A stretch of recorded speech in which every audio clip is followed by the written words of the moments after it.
그동안 주님의 몸된 교회를 위해서 열과 성을 다해 수고하고 애쓰던 장로님 또 권사님이 은퇴하니까 참 아쉽기만 합니다. 우리 또 지금 찬양대가 찬양한 것처럼 정말 천국에서 빛나는 하나님의 영광과 축복이 있으리라고 생각합니다. 축하할 수도 없고 안 됐다고 위로할 수도 없고 사실은 좀 그래요. 저도 은퇴했지만 잘 모르겠어요. 특별히 우리 두 분의 장로님들은 제가 상가교회에서 개척할 때부터 함께 계셨고 시작했던 그런 분들입니다. 다른 분들은 뭐 멀리 이사 간다고, 또 어떤 분들은 성도들 관계에서 뭐 시험 들었다고, 어떤 분은 또 장로 투표에서 떨어졌다고, 이런 분들이 많았어요. 근데 특별히 두 분의 장로님들은 제가 상가에 있을 때부터 지금까지 자리를 지키고 교회를 섬기고 그랬습니다.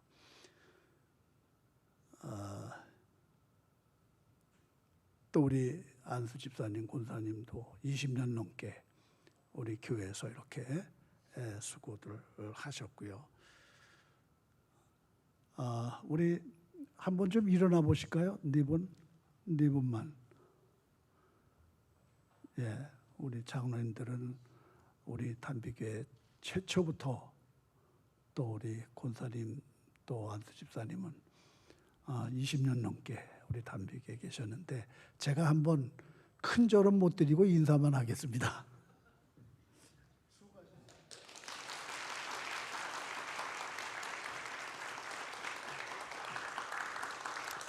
네, 앉으시죠.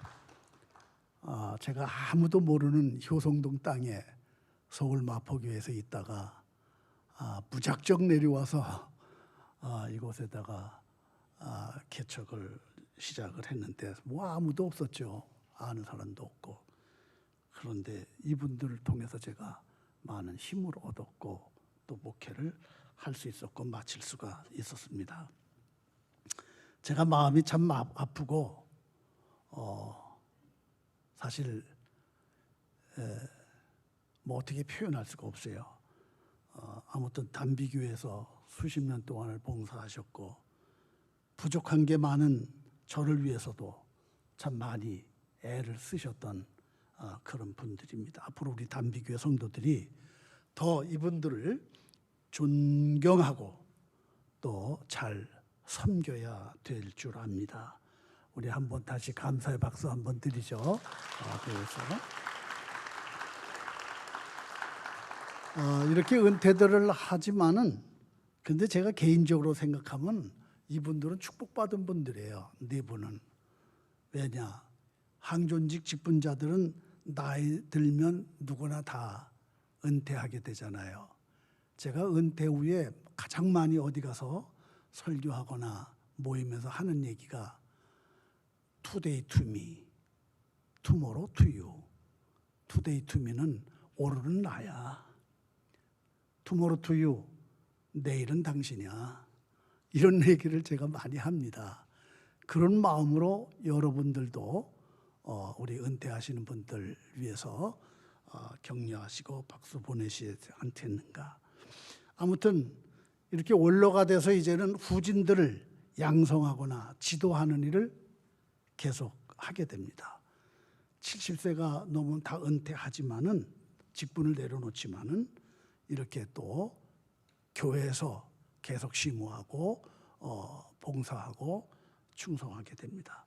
근데 서글픈 직분이 하나 있어요. 서글픈 직분은 뭐냐? 목사직이에요. 목사는 참 여러분들 안 해봐서 모르지만 서글퍼요. 왜? 은퇴하면 후임자 목회 잘하라고 뒷받침하기 위해서 물러갑니다. 멀리 사라져요. 그래서 저도 저 양평 멀리 사라진 거예요. 목회를 도와주기 위해서 하는 거예요.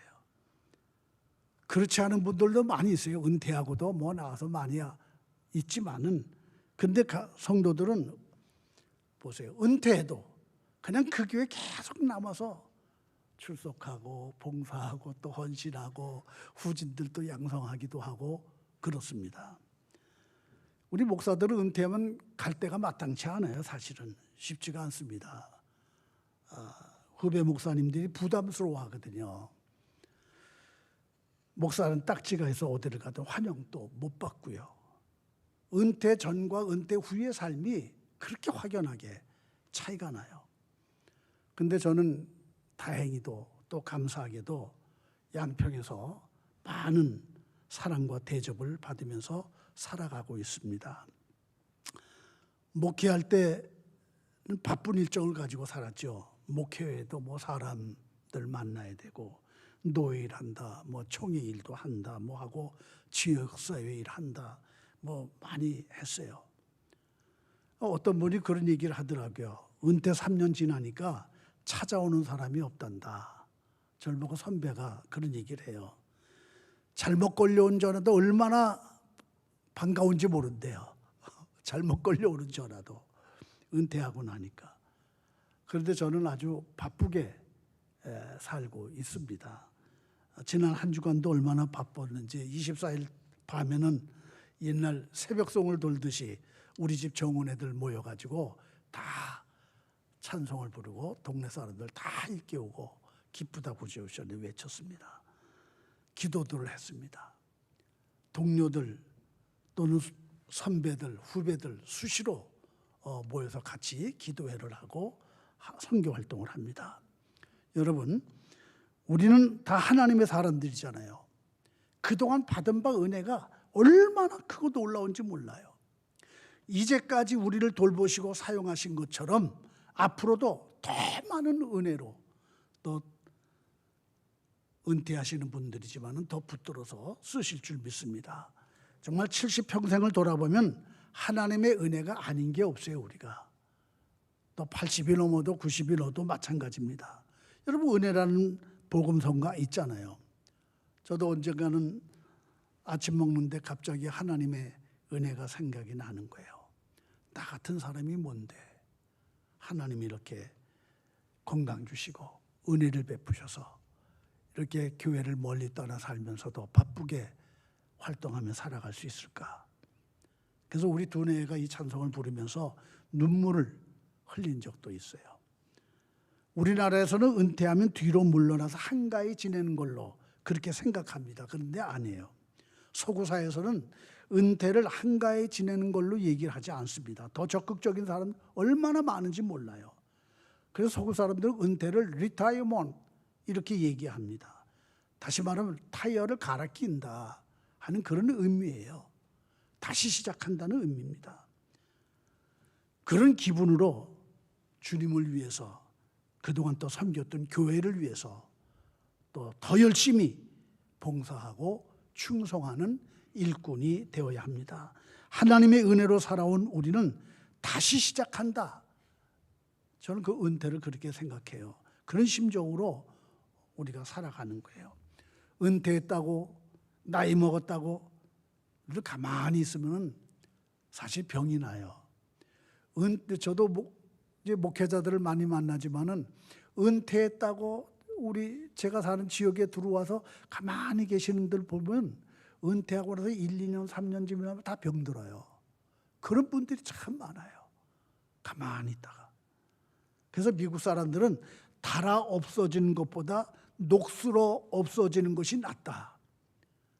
달아 없어지는 것보다 녹이 슬어서 없어지는 게 낫다는 거예요. 이거 얼마나 귀한 말입니까? 그러니까 은퇴했어도 우리는 주를 위해서 살면 그게 상급이에요. 은퇴해도 담비교에 빛이 나도록 달아 없어지는 그런 일꾼들이 되면 그게 상급이 되는 거예요. 근데 우리가 여러분들 잠들 때 습관적으로 하는 일이 있어요. 뭔지 아세요?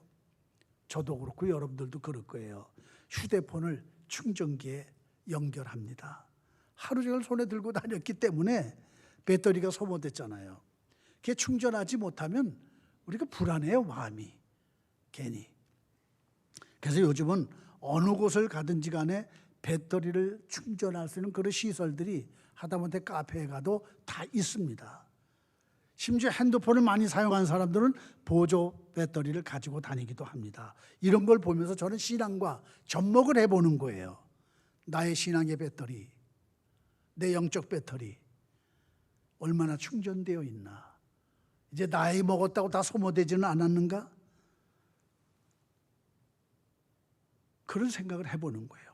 우리가 주님의 몸된 교회에 헌신하고 또 충성하려고 해도 여러분들 영적 배터리가 충분치 아니하면 할 수가 없는 거예요. 항상 배터리가 충만해야 돼요. 의학적으로 심장에는 암세포가 침투하지를 못한다고 합니다. 별의별 암이 다 있잖아요. 별의별 암이 다 있지만은 심장암에 걸렸다는 사람은 없어요. 왜 그러냐? 심장은 계속 뛰고 있기 때문에. 심장은 움직이고, 우리가 편히 잔다고 쉰다고 가만히 있을 때도 심장은 계속 뛰는 거예요. 계속 뛰어요. 여러분들이 잠들어 있을 때도 여러분 심장이 그냥 같이 잠들면 되겠어요? 멈추면 죽는 거잖아요. 그래서 심장은 뜨거워요. 여러분 잘 들으세요. 뜨거운 가슴으로 믿음을 지키려는 사람들에게는 시험이 없어요. 사실은.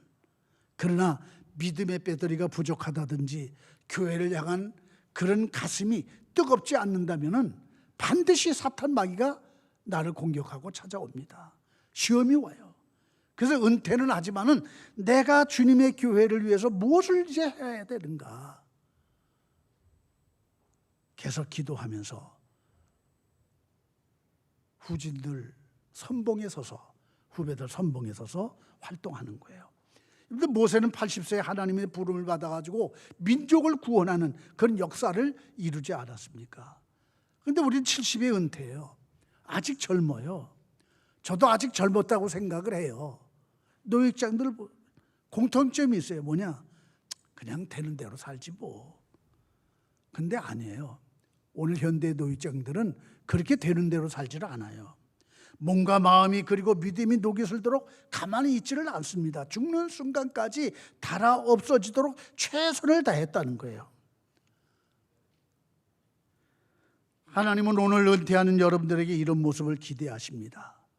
그래서 시편 92편 14절을 보게 되면 늙어도 여전히 결실하며 진액이 풍부하고, 이런 말씀이 있어요.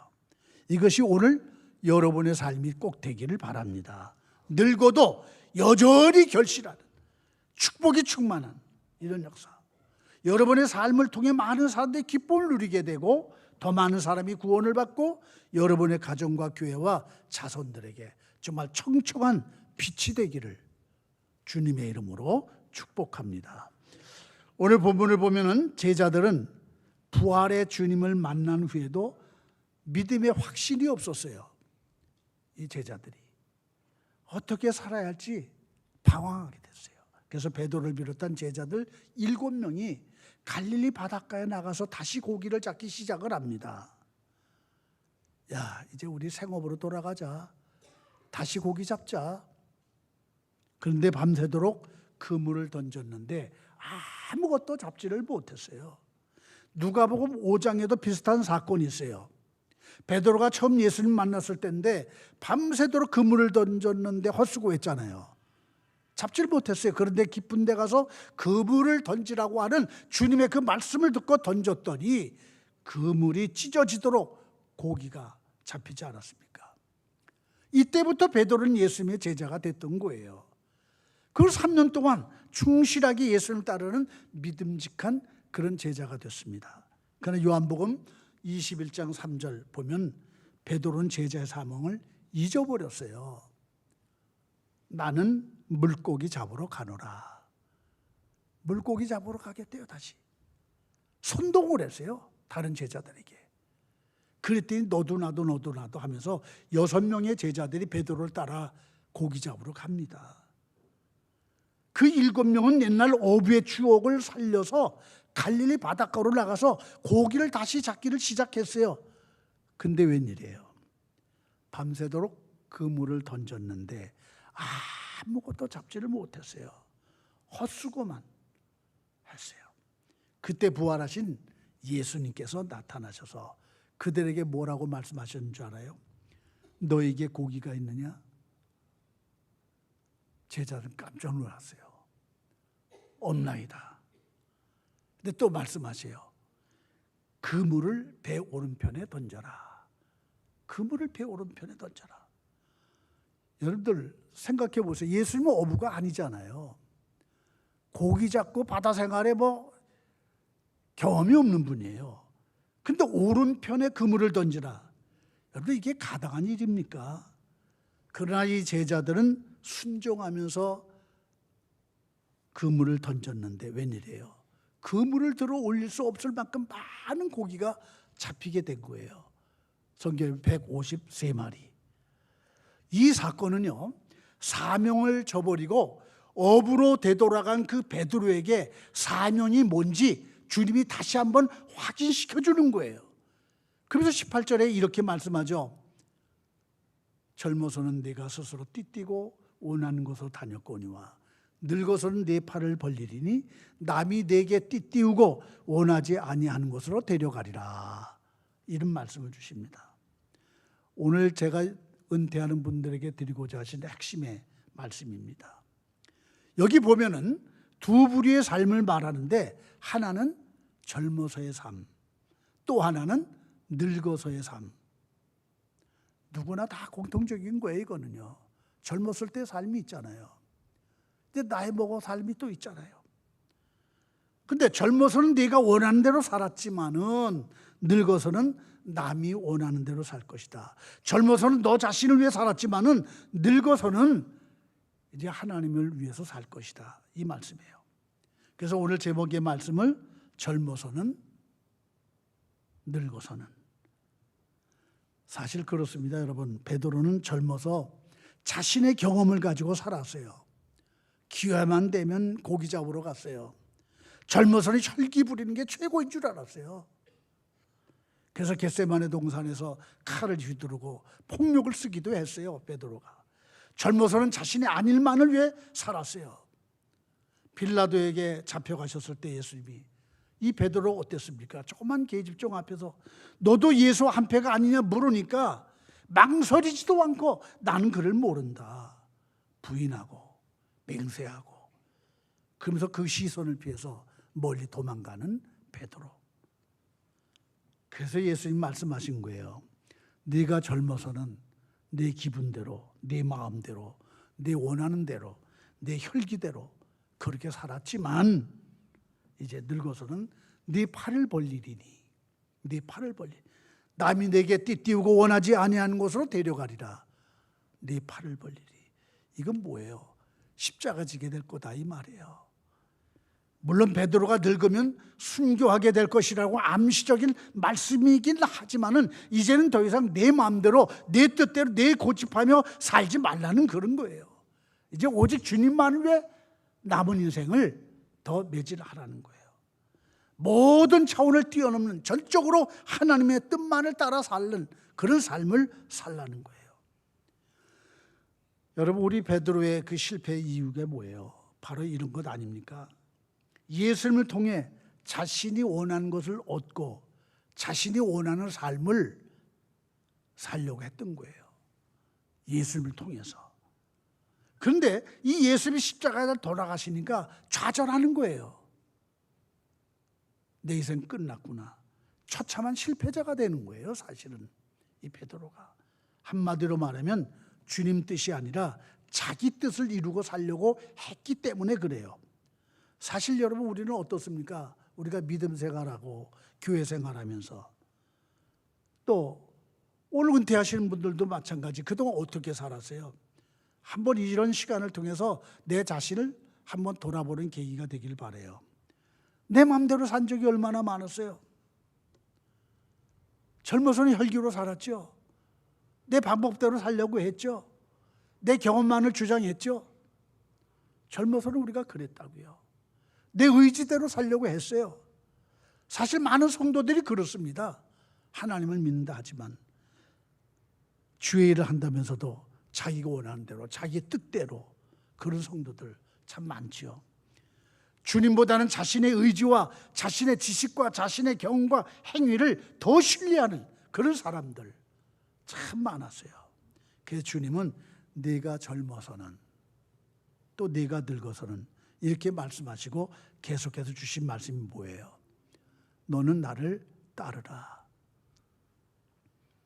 네가 환난과 시험을 당하고 힘든 고난을 겪는다고 해도 십자가 고난을 감당하시는 주님만을 바라보고 변함없이 주님을 따르라.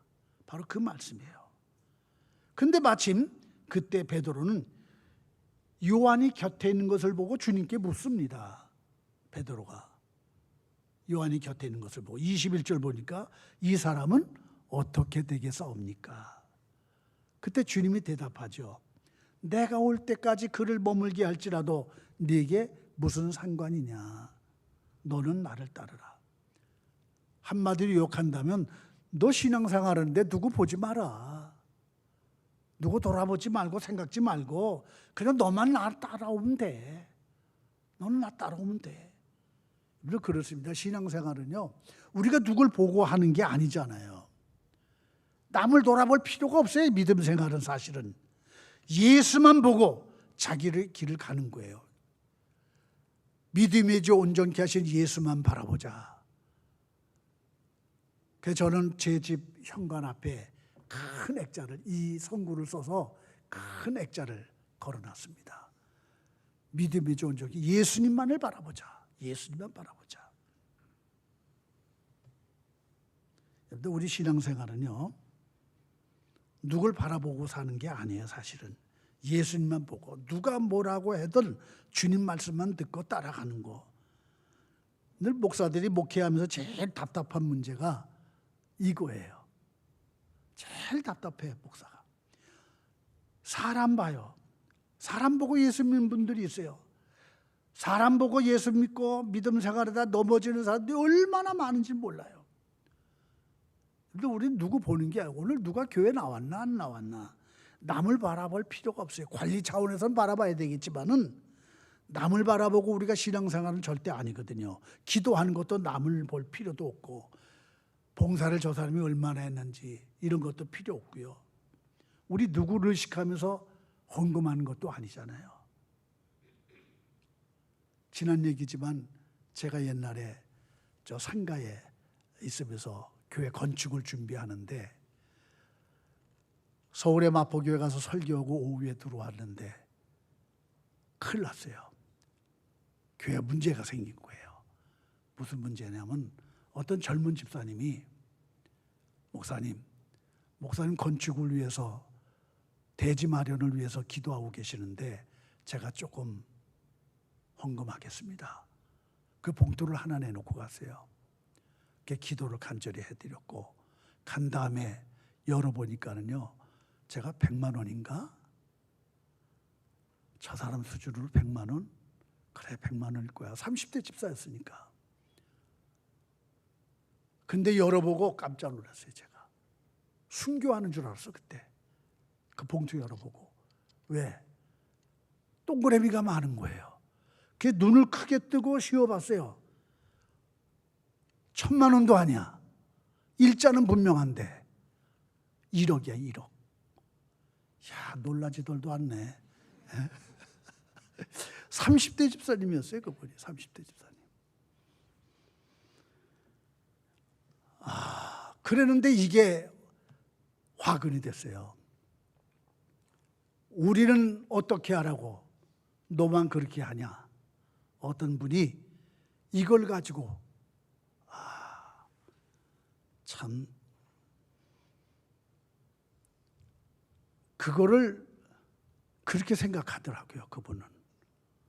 하나님, 저 아무개 젊은 집사처럼 나도 이렇게 할 수 있도록 복을 주세요. 할렐루야. 우리가 그렇게 기도해야 되는데 너 그렇게 하면 나는 어떻게 해? 그러더니 그분은 교회를 떠나버렸어요. 그분은 그렇게 하고 교회를 시끄럽게 만들고 그랬습니다. 그런 경험을 제가 했습니다. 여러분, 우리가 헌금 하나님 앞에 드리는 것도 누구 의식하고 하는 거 아니에요. 하나님과 나와 1대1 관계예요. 이거는 절대적인 겁니다. 절대적. 누구 보고 하는 게 아니잖아요. 누가 얼마 했으니 나도 얼마 해야지. 절대로 그게 아닙니다. 다른 사람 어떻게 하나 이거 보는 것도 아니에요. 오직 믿음의 주 온전케 하시는 예수님만 바라보고, 할렐루야, 이게 우리 믿음 생활이에요. 주님만 바라보고 사는 사람들은요, 어떤 일에도 흔들리질 않아요. 절대로. 비록 젊어서는 내 마음대로 살았지만은 늙어서는 주님 뜻대로 사는 거예요. 그럼 넘어지질 않아요. 주님을 따르는 일은 평소에 늘 우리가 하는 일이잖아요. 예수 믿고 사는 삶이 어느 특정한 때만 하는 게 아니라 그 말이에요. 평소 그렇게 살아야 된다. 평소에 그렇게 해야 된다. 제가 맨날 그랬죠. 평소에 잘해라. 우리가 평소에. 시편 71편은 은퇴자들이 꼭 봐야 하는 말씀입니다. 시편 71편 돌아가신 다음에 네 분은 꼭 한번 읽어보세요. 그 중에 구절을 보면 늙을 때 나를 버리지 마시며 내 힘이 쇠약할 때 나를 떠나지 마소서, 이런 말씀이었어요. 그리고 18절 보면 하나님이여 내가 늙어 백발이 될 때도 나를 버리지 마시며, 9절절이 보면 내가 늙었을 때, 내가 힘이 쇠약할 때, 내가 백발이 되었을 때 나를 버리지 말아달라고 호소한 그런 내용이 시편 71편의 내용입니다. 근데 그 뒤에 그것만 보시면 안 돼. 그 뒤에 목적이 있어요. 목적. 그 목적을 알아야 돼. 그 목적을 잃으면 안 돼요. 그 목적이 뭐예요? 내가 주의 힘을 후대에 전하고 주의 능력을 장래 모든 사람에게 전하기까지, 이렇게 기록되어 있어요. 내가 장래 모든 후대 모든 사람들에게 이 귀한 하나님의 말씀을 전하기까지, 전할 때까지 하나님 나를 버리지 마세요. 내가 힘이 쇠약해도 떠나지 마세요. 내가 백발이 될 때도 나를 버리지 마세요. 내가 주의 복음을 전할 때까지. 그렇습니다. 젊어서는 내 마음대로 살았지만은 이제 늙어서는 주의 능력을 후대에 전하면서 살겠으니 나를 버리지 말아 달라고, 나를 붙들어 달라고, 이런 기도예요. 오늘 은퇴하신 분들, 이 기도가 여러분의 기도가 꼭 되기를 바랍니다.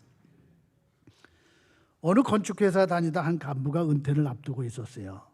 사장님이 수십 년간 회사를 위해서 수고한 간부가 은퇴하니까 너무너무 고마워서 무엇을 해줄까 그렇게 생각을 하다가 그 간부에게 자신이 살 집을 짓게 하고 그 집을 은퇴하는 날 줘야 되겠다, 이렇게 마음의 결정을 했어요. 그래서 그 간부는 불렀어요. 사장이 불러가지고 그동안 우리 회사를 위해서 수고를 많이 했는데 마지막으로 훌륭한 집을 하나 지어주시오.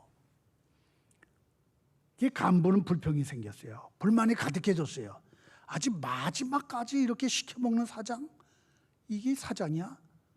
못마땅하게 생각이 들어갔던 거예요. 그래서 집을 지으면서 재료를 대충 썼어요. 감독도 철저히 하질 않았어요. 겨우겨우 준공검사만 통과할 정도로 부실하게 집을 지었어요. 겉으로는 표면적으로 아름답게 집이 보였지만은 그 집은 부실공사로 지어졌기 때문에 오래가지 못할 것이라고 하는 것을 그 간부는 누구보다 잘 알고 있어요. 자기가 감독하면 좋기 때문에. 근데 그 간부가 은퇴하는 날 사장님이 모든 회사원들 다 모아놓고 이렇게 말하는 거예요. 이분이 이렇게 은퇴하도록 오랫동안 우리 회사에서 일을 많이 했는데 그동안 우리 회사를 위해서 수고한 우리 간부 아무개에게 이 집을 주려고 합니다. 그 집을 줬대요. 그 간부는 깜짝 놀란 거예요. 그 집을 받으면서 후회를 하는 거예요. 당연히 후회가 되겠죠. 근데 후회한들 뭐예요? 소용이 없잖아요. 끝까지 성실하지 못했기에 큰 후회를 했지만은 아무 소득이 없는 거예요. 여러분, 이처럼 우리는 무엇을 하든지 지속적인 헌신이 중요해요. 하나님이 나를 지켜보고 있다라고 하는 믿음으로 살아야 합니다. 우리 믿음의 사람은 그래요. 잠깐 흉내만 내고 하는 그런 신앙은 문제가 돼요. 믿음은 집에 있든 교회에 있든 직장에 있든 어느 사회 구석구석에 있든 믿음 삶은 변함이 없는 거예요. 똑같은 거예요. 아마 여러분들은 그렇게 살았을 거예요. 그러나 이제 은퇴 후의 삶이 더 문제입니다. 젊었을 때 못지않게 더 열심히, 또 그동안 못다 했던 일들 더 열심히 감당하기 위해서 열과 성을 더해서 기도하고, 게으르혔던 그런 일들이 생각난다면은 누구 말을 안 해도 더 열심히 부지런하게, 여러분들 자신이 더 잘들 할 거예요. 그렇게 열심히 충성하기를 바랍니다. 우리 단비교회가 여러분들을 통해서 더 부흥하고 앞으로 든든히 더 세워지기를 바랍니다. 그래, 이제부터는 아니에요. 비록 나이 먹어 은퇴하지만은 다 손을 내려놓는 게 아니에요. 쉬는 게 아니에요. 다시 시작하는 거예요. 다시 시작한다. 그래서 젊어서의 삶과 늙어서의 삶이 더 완연하게 달라져서 저분들 놀랍네, 이렇게 인정받는 주님의 일꾼들, 자녀들이 꼭 되기를 바랍니다.